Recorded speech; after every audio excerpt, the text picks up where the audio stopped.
Standing by at our extreme weather center with the very latest. So, Rick, we're just watching Phil there. You can see the winds definitely picking up, the rain coming down, stinging his face. What is the status of Matthew? Where is Matthew located right now? Well, it's headed in that direction. It's going to get a lot worse where Phil is.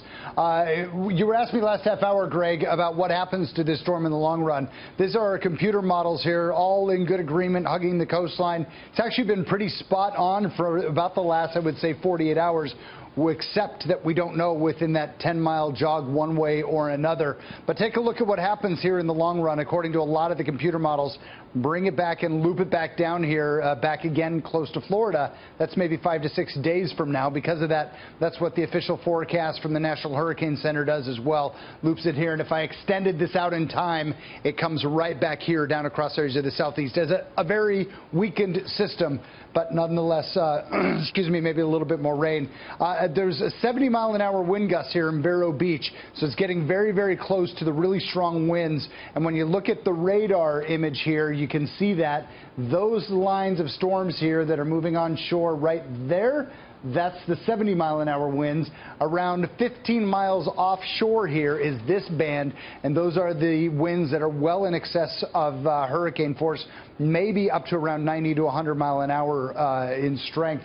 It's been a very interesting structure going on with these two eye walls that are kind of competing for each other, and it's very difficult to tell exactly what the process is that it's going through. It appears that the center is maybe weakening, and this outer eye wall will kind of take over and then begin to fill in. The longer time it has over water, that allows that to become a little bit stronger. Maybe we could see some strengthening because the pressure of this storm is so incredibly low. That just means when the pressure's low, it's got to fill that in with air from someplace. So we could see this still strengthening a little bit. But with this larger eye wall moving towards the northeast, it also gives it northwest, I should say, gives it a much better chance of having some much bigger impacts here along the coastline, especially by the time, as it's heading to the northwest, that it gets up around the Melbourne area, in towards Cape Canaveral, Titusville, and eventually towards the morning Daytona Beach. So while it's 1:15 in the morning here right now on the East Coast, I think the 5 o'clock range in the morning is going to be when we get things much, much worse along the coast. Then we go till noon tomorrow. It's an entire daytime event, guys. By tomorrow night, we're here across the Georgia coast. By Saturday evening, 5 p.m., we're here in towards South Carolina and North Carolina with a lot of rain. So we have a really prolonged event happening here and unfolding, and along with that, incredible rainfall totals here. Some spots probably well in excess of 15 inches of rain, especially Georgia into South Carolina and parts of North Carolina. That's going to cause a lot of flooding. If, in fact, we see any of this go a little bit farther towards the north in North Carolina, we have had a lot of flooding there in the last couple of weeks, so the ground's already really saturated. So we have a flooding event, we have a wind event, we have a storm surge event, and again, not just for a small spot, it's for a really large area of a big population zone. Rick, is this moving slower than normal for most hurricanes?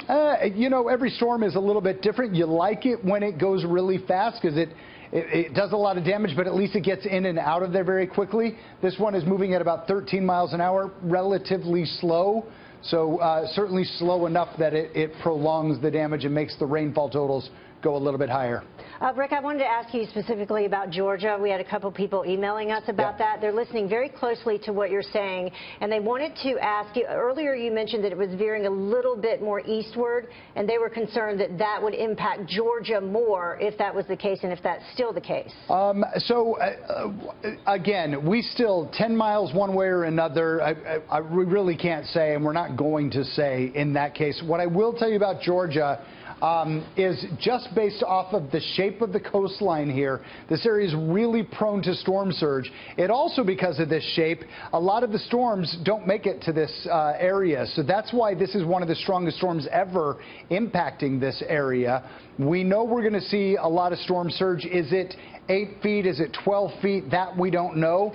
But that constant movement of water coming into this spot, while I said earlier it can dissipate better than if it made a perpendicular hit. That said, it still is this kind of curved area, so all that water does come in and can't come out easily, and that's why the storm surge, especially along the Georgia coastline, I think is going to be rough. There's also a lot of rivers that empty out in here. You get maybe 10, 12 inches of rain on those rivers with the water that's already pushed up in there, and that's why I think we're really concerned about a major flooding event going on along the coast. Rick, we're getting emails from folks up in North Carolina in the Outer Banks area, Morehead City, Beaufort, all the way up to Morehead Wilmington. City, that's where my aunt lives there, actually, and she's had significant damage to her home in the last hurricane. Yeah. All right, so what do you tell those folks there? You know what, I don't have anything on my map showing North Carolina because I'm not as concerned about North Carolina at this point. South Carolina, very concerned about, and North Carolina, we are going to certainly be talking about a rain event, I think, especially the southern half of North Carolina. Probably some spots in that maybe 10 to 12 inches of rain. Wilmington is a little bit better bet on that. But the Outer Banks, not as concerned about at this point from a major event, just because I think, Greg, we're going to see that loop back down towards the south. Right. That is so amazing. I don't recall in recent history a total loop where it actually could come back and hit Florida yet again. Yeah. It always seems, Rick, like it goes up the east coastline all the way up to, New York City, of course, Sandy and Boston, and all the way up to Maine and so forth. Now we've got a loop where it's really coming back on itself. Yeah, and you know what? Earlier in the week, we certainly thought this was going to move up in towards the northeast and impact us. In order for these storms to move, hurricanes are kind of moving on their own. They're not part of the overall broader weather patterns that are moving stuff around the globe. So these storms need something to move it in one direction or the other. Part of that is just a rotation of the Earth.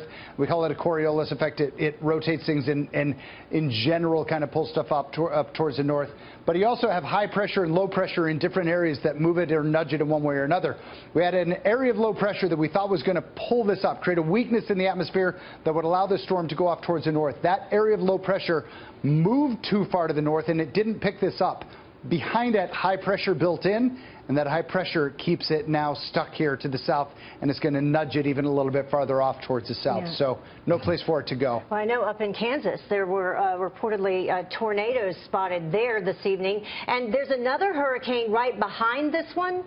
Yeah, so I'm glad you said that. When we have these hurricanes, we don't pay much attention to other weather that's going on, but there's a lot of severe weather today, especially across parts of Kansas, and there have been some tornadoes today, so that's certainly another story. And yes, there is another hurricane. I don't have it on my map. It is farther off towards the east. It is Nicole. Not going to move towards the U.S. at all, but it is one of the factors that will kind of determine exactly what happens with the movement of this storm later on. All right, and I think they're going to retire the name Matthew after this. I guarantee you they will, and they certainly should, with the fatalities, especially in Haiti. All right, Rick Reichmuth in our Extreme Weather Center. Rick, thanks very much.